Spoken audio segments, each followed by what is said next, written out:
I think the minute you stop innovating is the minute you become a Blockbuster, a Kodak, or an ancient brand. Like, you can't afford to, because especially now the internet collapses time, so everything changes even faster than it did 20 years ago. Welcome to the B2B Breakthrough Podcast. We're here to bring you all the best knowledge, insights, and strategies from e-commerce experts, successful business owners, and the team at Alibaba.com that you'll need to grow your business and achieve your next big breakthrough. I'm your host, Sierra Cristo. Today on the B2B Breakthrough Podcast, we're joined by Rudy Mawer, the CEO of Mawer Capital, the man in red and celebrity marketer who's helped raise over $200 million in revenue for brands. Rudy, you want to help us with a little bit more introduction on what you've done? Yeah, it's great to be here. The short summary is started in England, always entrepreneurial, moved to America, grew my first $1 million company in my mid-20s, took that to about 8 million. And then since then, I've generated tens of millions of dollars for my own brands, and then hundreds of millions for other companies, took e-commerce companies to $1 million a day in revenue, and then built a big online brand, 1 million followers, top 5 podcast, Amazon Prime TV show. And yeah, I enjoy the online marketing game and building brands. So you're doing all right. I'm doing okay. I'm on the way. I love it. Now, I was doing some research and following some of your content, and you talk a lot about a winner's mindset. Now, just to kind of ground us in where we're at today, what 2025 has in store for us, what is your mindset today and your outlook for the year? So I grew up in a family of pro athletes. My mom was a gold medalist in triathlon, and my dad was the Great Britain team manager for the Olympic team. So I spent every weekend and holiday was with Olympic athletes. Oh my God. So that gave me this winner mindset, right? And it's funny because I think sport correlates so much to business. You know, winning in sport and the mindset to win in sport is the same in business. And I think it's so important, you know, in 2025 and every year as an entrepreneur, because entrepreneurship's not easy. You'll face a lot of challenges. You have to believe in yourself. And it's the same in pro sports. You train 4 years for an Olympics and then you get sick the night before, or you hurt your ankle a week before. And now it's, 4 years, you'll come back again. So you need that resilience, and you need the same in business. When an employee steals from you, when logistics go wrong, when a product gets stuck at customs for a few months, it's resilience and the mindset. So you mentioned you started really strong, really young. So what was that landscape when you started, the marketing landscape, the entrepreneurial landscape, and how has that changed? I kind of grew up with social media, like not like the kids these days, but you know, as a teenager, Facebook came along. I was always entrepreneurial, so I was selling in school. And then as soon as I could, I started a business at 17, a fitness business. And I actually had an online gaming community as a teenager. So I was really good with websites, computers. So I built a website, ranked #1 on Google, and did very well as a 18, 19, 20-year-old. And I started taking all that money, buying real estate properties as a 20-year-old. And then I built my first fitness company to about 8-9 million in revenue in my 20s with social media and Facebook ads. And it was much easier back then. You know, 10 years ago, to answer your question, I was running ads and I was making 5-10 grand profit a day on the initial product. And now we teach, hey, you don't really make money on the first product, but you get the customer and you make money over time selling more to that customer in what's called lifetime value. But yeah, back then when Facebook was just starting and ads were just starting 10, 11 years ago, it was kind of like an ATM. You'd spend money and get more money back every day. And it was easier then. Now it's very competitive. Everyone's running ads. Everyone's using influencer marketing. Everyone wants to be a personal brand. So it's a lot harder, but you just have to innovate. And the top brands and personal brands and entrepreneurs that innovate, they stay ahead. Yeah. I mean, in terms of staying ahead, you've had to stay on top of those trends and on top of the changing landscape more than I'd say the average entrepreneur, just in terms of coaching other entrepreneurs. So how do you stay that one step ahead? And at what point did you realize that you had the information to pass on? Well, I mean, I've been fortunate because, you know, after my fitness business, I got really good at marketing and I kind of self-formed an agency because all my friends started wanting to hire me to run their stuff. So this created an agency, and through that, we helped hundreds of businesses running their marketing. So I really got to learn every type of business, e-commerce brands, software companies, local marketing, digital products. And then, you know, that transitioned into what's now our big community and our coaching programs. And we have tens of thousands of members on all of our marketing coaching. So we get to see a lot of data, and we get to see a lot of industries, and we get to see a lot of what's working and not working.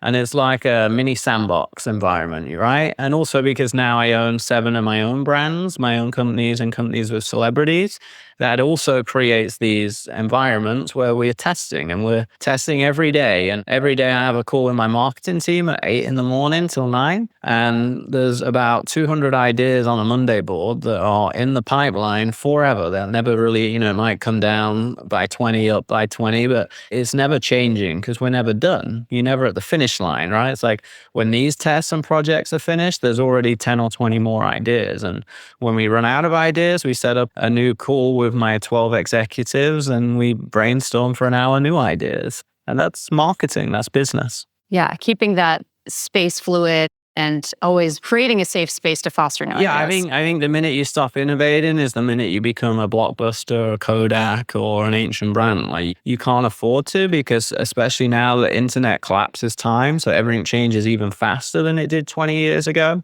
It's easier for your competitors to grow fast. It's easier for new brands to come along, right? Like, you can create new brands now in a couple of days, whereas 30 years ago, if you wanted to start a company, it would take months. You had to order the inventory, do newspaper ads or whatever. Now, anyone can build a website in a day and throw up a landing page and run some ads. So more access creates more opportunity, which creates more competition, which creates more distraction for the consumer. So you have to figure out, how do I stand out and how do I captivate and stay ahead? And that's what we're pretty good at. The environment demands growth more than anything. Yeah, always, because it's always changing. Customers always want more, and your competition's always pushing. And, one big thing that we teach a lot of is getting attention and holding attention and building a brand and a tribe and a community, because there's a lot of new cool products, but people become loyal to tribes and communities, right? You have people that will never leave Apple, and then you have people on the other side that hate Apple and will only ever be on Android, right? And they argue with each other. That's a tribe and a community.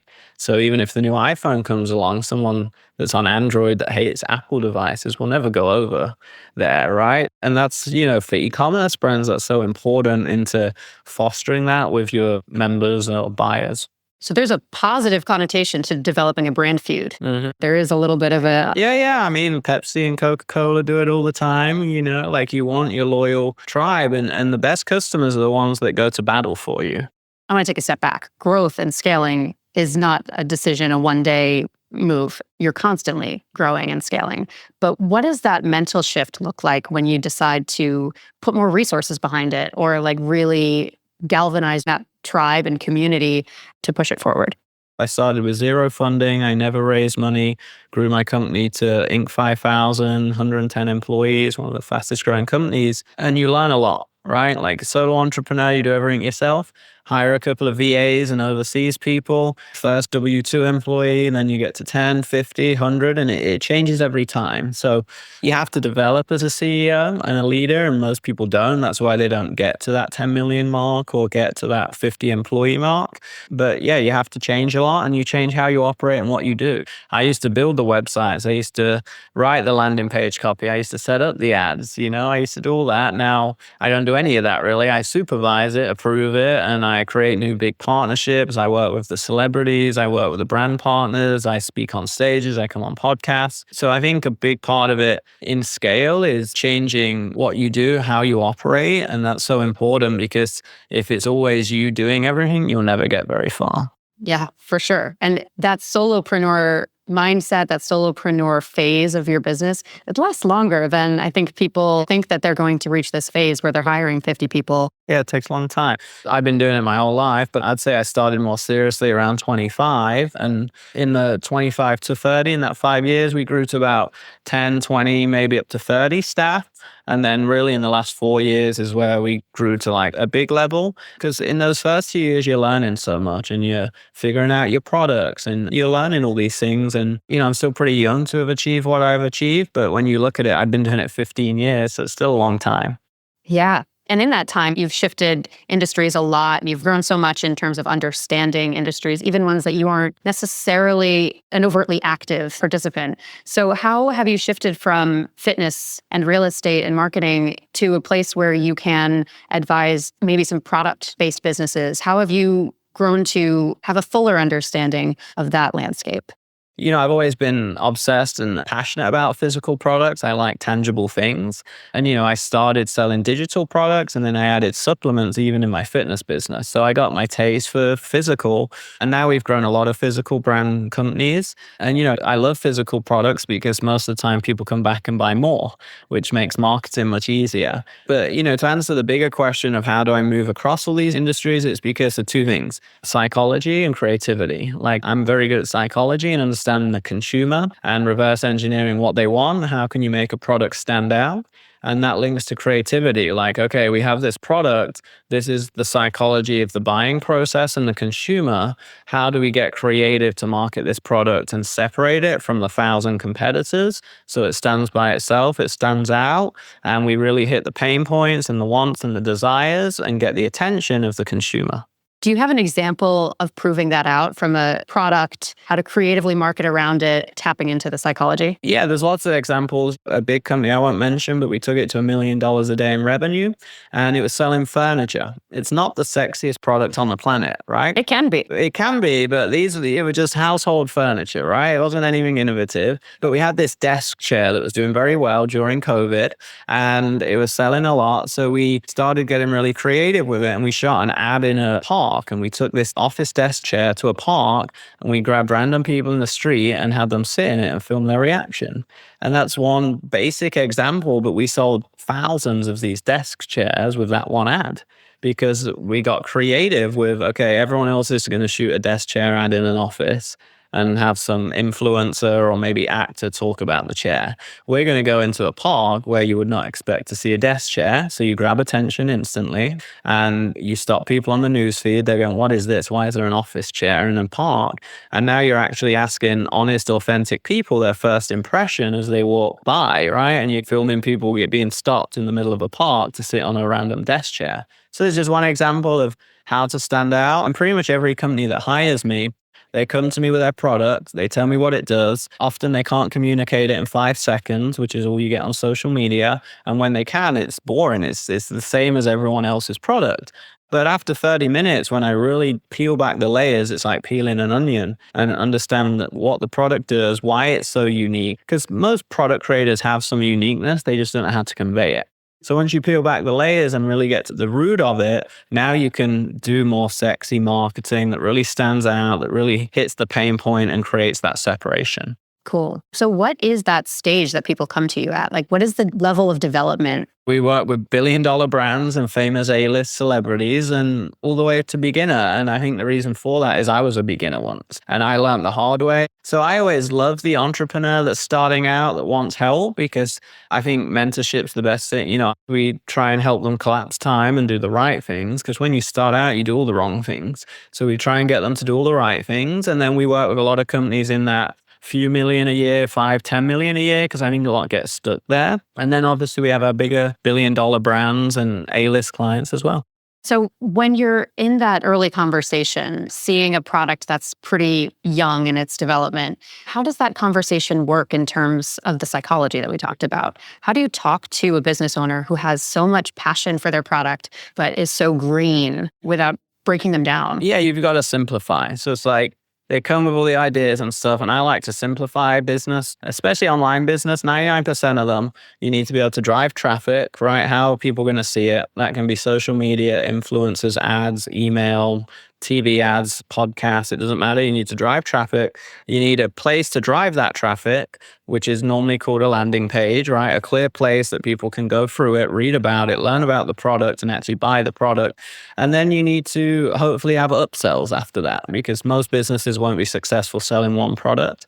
They'll need more products. So then you need a way to increase what's called lifetime value, and especially in e-commerce, it's very important. So how can we sell them more? So there's 3 things. So I get everyone to focus on those 3 things. How are you going to drive traffic? How are you going to sell the product, landing page, a video on there, a webinar, whatever it is, Shopify store or whatever. And then how are you going to sell them more products? Okay. And as long as you get those 3 things right, nothing else matters. Take out the blogs and all these random things and the logos, just those 3 things. And then alongside that is what I said earlier about What is the unique selling point of this product? What's the big hook? How does it stand out? And as long as you're clear on that and do those three things, you'll make your first few million. And then it's like, now you got to add staff and operations and finance and legal and more things. But those three things are the most important. And part of that, you kind of alluded to this, having the blog and all of the extraneous details. Now, when we boil it down to something simple and then we start building up around it, the staff, the team, everything, how do you counsel people on not scaling too quickly? Like, what is that tipping point that makes a business unwieldy once they already simplify? Once you get a company bigger, once you pass those first few million in annual revenue, to me, it's like, okay, you've figured out the product, the marketing is at a good level now, and you can just keep scaling that. But you need what I call the boring stuff behind it now, right? You need the team, you need the culture, you need the HR, you need the operations, the SOPs, the data points, you need the recruitment processes. So you need all that other stuff to pad the sexy marketing stuff on the front end. And yeah, a lot of entrepreneurs don't do that. They don't pay attention to it. And that's, I think, why they stay stuck. And the ones that do, that grow to tens of millions or even hundreds of millions, again, it's changing priorities as a CEO. You know, like, okay, when you started, you focused on selling the product because you need money to pay the bills. Now it's focused on building the brand and the team behind the product. Yeah, it's so intuitive and it makes sense, in terms of like, this is what you have to do to get through it. But we're highly emotional people. Yes. And especially business owners, I mean, it's their baby. Yep. So how do you take the emotion out of it, or how do you support people and encourage them to take the emotion out of it to say, I know you want to talk about your business all day long. Yeah. But let's talk about your finance guy. Let's get the right people in place and not your friends and family. I think people come to me with like, it's like going to a doctor. Most people are like, okay, I'm going to listen to the doctor. And just like a doctor, if you're giving advice and they're not following it, I'm just a pretty honest guy and I'm a pretty transparent guy and go, look, you can do it that way. This is what's going to happen. It's not probably going to work, but it's the end of the day, it's your business. It's your life and go do what you want. But this is what I would advise. This is why I'd advise that. And you can take it or leave it. But yeah, I think you have to be coachable, right? And it's the same. You can be a great athlete. If you're not coachable and a team player, you'll generally never reach your full potential. And the same as an entrepreneur. You can be a great entrepreneur, work hard, be super creative, believe in yourself. But if you're not willing to listen to other people, then eventually you'll plateau. Yeah, that's sound advice. I talk about it all the time with friends and family. If there's someone that you're close to and want to help them, they can't be helped until they're ready. Yeah, and the good thing about entrepreneurs normally is entrepreneurs that become successful are generally quite self-reflective and they're good at understanding good and bad and realizing where their strengths and weaknesses are. And I think that's an important skill in life. And that's important as a CEO, is to understand what's your superpower, where should you spend most of your time. Mine's marketing. So even though we have 7 people in my marketing team, I'm on that call every day at 8 a.m. because when I've come out of that call, which I've done over a couple of years, marketing went down. It still did okay, but it's my superpower. So I think for a CEO, it's definitely important to stay in your lane and your superpower. Lean on the people who you trust and respect to get what you need done. Yeah. Nice. I think of that in my own life in terms of want to, choose to, have to. Yeah, that's a good one. And knowing that you have to have your legal team, you want to do the marketing, and you choose to focus your energy where you need to. Yeah, it's a great thing. And look, it's a fortunate, when you start out, you're forced to do everything. And you have to get through that phase. And pretty much every entrepreneur has got through that phase. That's when they become successful. And obviously a nice place to be in eventually, where you can now choose what you do and you don't do. Is the complexity of sourcing holding you back? Are you getting overwhelmed by information in an endless search? Now sourcing for your business has never been easier. Meet Axio, the world's first AI sourcing engine that helps you source like a pro with 5 key features. You'll get product inspiration that leverages real-time market data from comprehensive web insights, social media trends, and B2B knowledge. Generate detailed requirements to find the perfect match from AI-verified products and suppliers through Axio's multimodal search. Use Super Comparison to easily discover and compare millions of products from leading suppliers, focusing on the best-selling and most competitive options. With Axio Page, you'll get AI-generated encyclopedia pages that compile verified product information for each SKU. And finally, leverage Axio Agent to streamline negotiations with conversation guidance, real-time summaries, and direct answers about products and suppliers without having to browse detail pages. Head over to axio.ai today. That's ACCIO.ai to try Axio for free and start sourcing like a pro. Now, I want to shift us a little bit to the supply chain conversation. You mentioned that you're working with celebrities on launching e-commerce brands, product-based businesses. As they're looking to scale, how do you work with them and their suppliers to make sure that the machine behind them is prepared to grow and scale at a rate that's sustainable for the business? Yeah, I think e-commerce is fascinating. It has a whole element of complexity, which is the supply chain and logistics. And again, I've been fortunate or unfortunate enough to do it at a level where we were doing $1 million a day. So you learn a lot very quickly when you're running big brands at that sort of level because you're selling thousands of products a day. As a marketer, when you start out, you just want to sell everything. You're like, let's sell it all and we'll figure it out later. And then eventually you're like, you have to have a yin and a yang, right? So you still want to sell it all, but you got to have that end tight. We brought in a lot of logistical experts that had worked in big brands and operations for 20, 30 years to help with that. Because again, that wasn't my superpower. Working with good partners like yourself that understand it, have the connections. And I think the most important thing, which you do well, is having trustworthy vendors, because every vendor and manufacturer will tell you what you want to hear before you sign and pay. And once you pay, it can become a very, it's a bit delayed. Oh, well, we're still missing this part to make it. They'll give you 101 stories why it's late. It's so important to go with the trusted vendors and suppliers. And that's why we work with you guys, because you have them. Because the worst thing you can do is sell 1,000 of them because you got told they'll be ready on March 1st. You tell your customers that, and then you get a call, oh, well, bad news, the bottle lid is missing, so it's going to be April or May now. And, now you're on the back foot with your customers. So, yeah, it's very important to master it. It's very important to hire experts or work with experts like you that can guide you, and then use trusted sources and vendors like we do with you, because especially when you start playing big, it can ruin your whole business if you get it wrong. Yeah. And so to infuse a little bit of that psychology we talked about earlier into this conversation with supply chain, we talked to a lot of folks who have great relationships with their suppliers overseas, and they're sending Christmas cards to one another, have this great rapport. But how do you, in these conversations where, like you said, they'll tell you what you want to hear, how do you identify for yourself that this is a partner that's with me for the long haul? What are those green flags, I guess? I mean, look, eventually, like you said, the Christmas card thing, you become almost business partners, because if you become a big client, you're paying their bills and their staff and supporting them. So you want to have that relationship. Obviously, the number one thing that I do, whether it's employees, vendors, contractors, logistics, supply chain, is vetted sources. That's going to cut down a lot of risk instantly using vetted sources. And again, coming back to you guys, you already have that, and you can tell how many orders they've processed, their reviews. Like having that is just, it's like going to a restaurant with 5,000 five-star reviews. The chance of failure there versus a brand new restaurant with no reviews, it is massively different. So that's the first thing, looking at reviews and using trusted suppliers.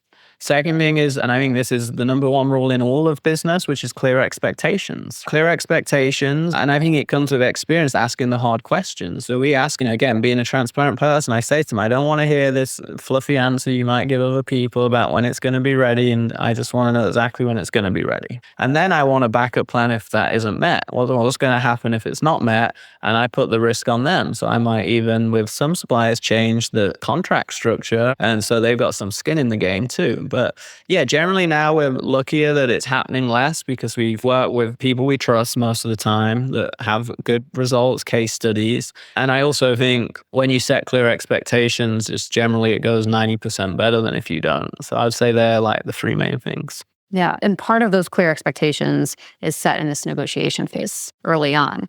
So for people who are a little gun shy with negotiations, or just a little anxious about how to make sure that we're all getting what we need, we're all benefiting from this deal, how do you approach a negotiation and set terms in a way that's setting you up for a successful partnership?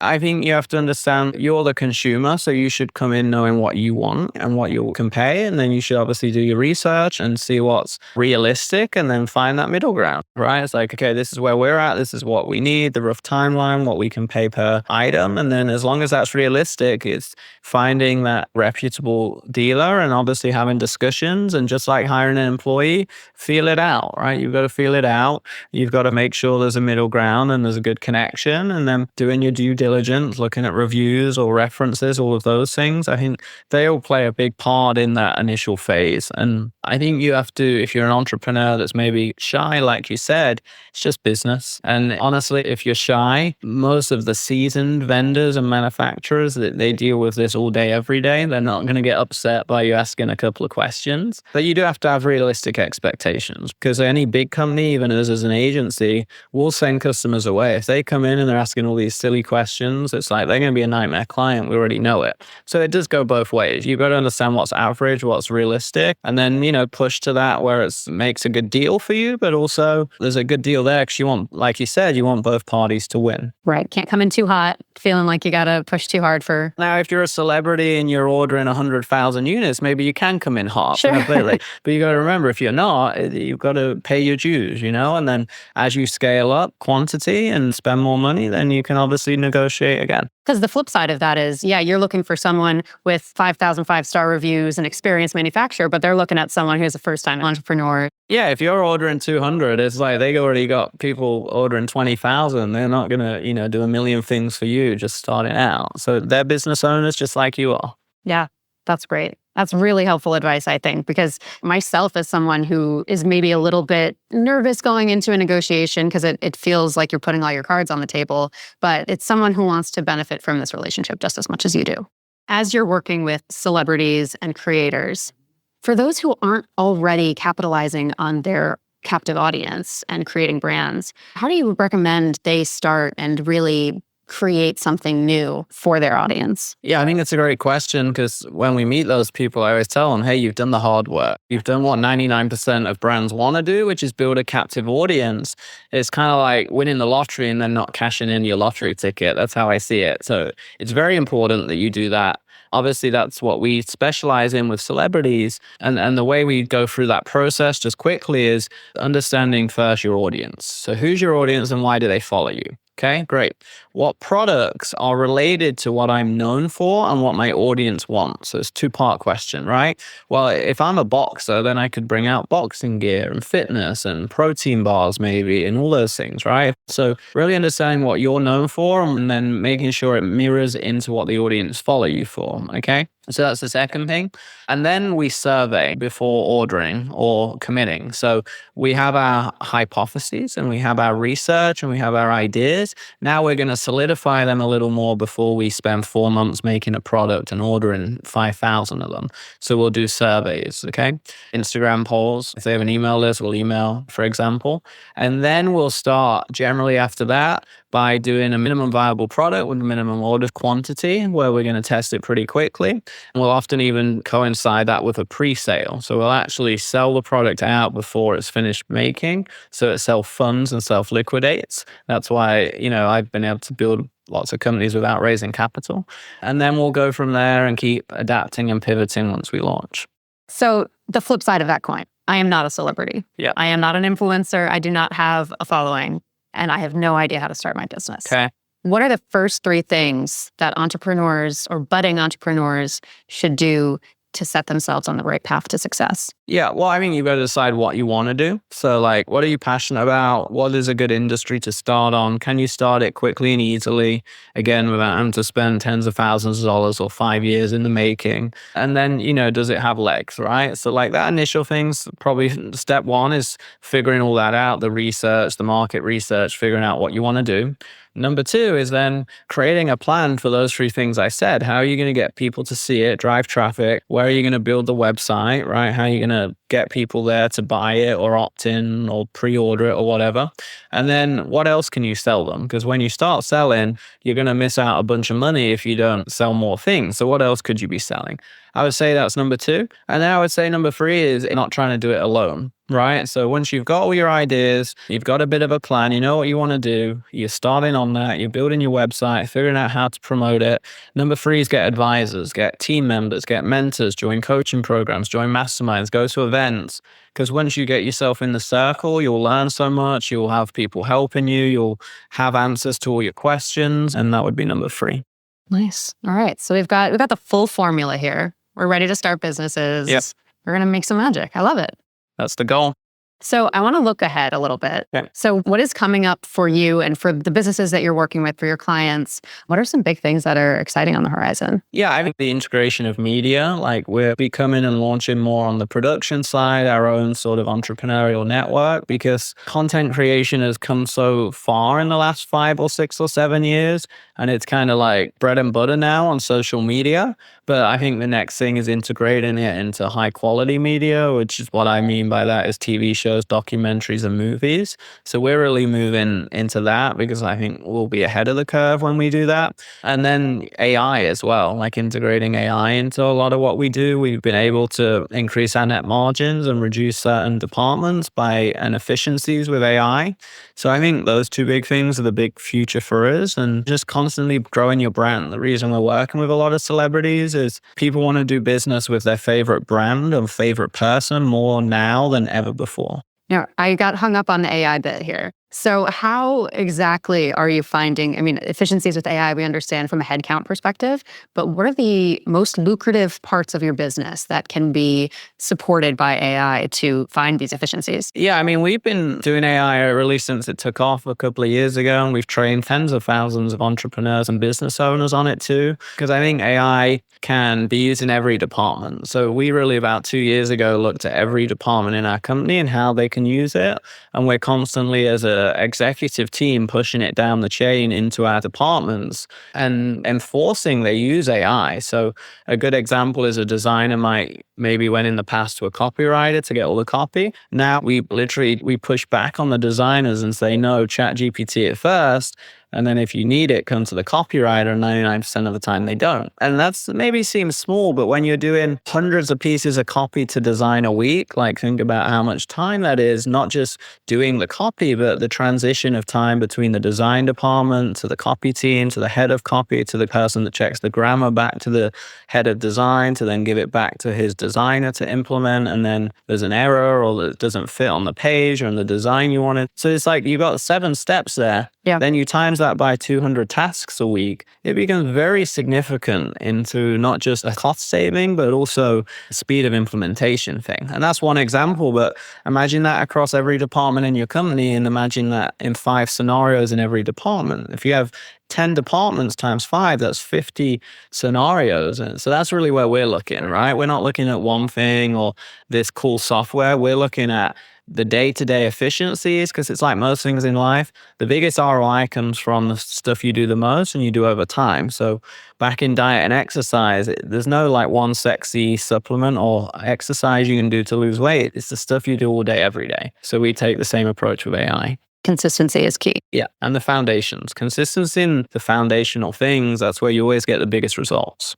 So thinking about not only how AI is contributing to businesses, if you were to start a new brand, let's call it a product-based business for the sake of this podcast, start a new brand tomorrow, who are the first 3 people you hire? Probably. Well, I'm a great marketer, so I'm probably going to keep doing the marketing. I think organization's key. So like a jack of all trades, like admin manager, project manager, right? I have a couple of those in my company, and they kind of sit around each big department and they keep everything organized. Because especially if you're an entrepreneur, you're probably full of ideas, and they can help pull the ideas out, put them on a Monday board or a project management software or a spreadsheet or a sticky note at the very least, and keep you organized, right? And keep the team organized. So I think that one's important. I think a virtual assistant is very important, a VA or an admin assistant. I cut out every way I can save time, because as an entrepreneur, especially if you only have 3 staff, your time matters. So however you can optimize it, whether it's in the business or out the business,